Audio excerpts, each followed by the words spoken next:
Itinaas ng National Grid Corporation of the Philippines o NGCP ang red at yellow alert sa Visayas Grid ngayong araw. Batay sa huling abiso ng grid operator, isang oras na isa sa ilalim sa red alert ang Visayas Grid simula alas 6 hanggang alas 7 ng gabi. Habang naka-yellow alert naman ito simula alas 3 ng hapon hanggang alas 6 ng gabi at mula alas 7 hanggang alas 10 ng gabi.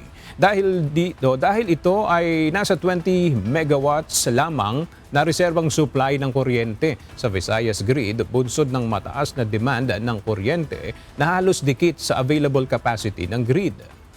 Sa kasalukuyan, 11 planta ng kuryente ang bagsak habang 15 naman ang nag-ooperate sa mas mababang kapasidad.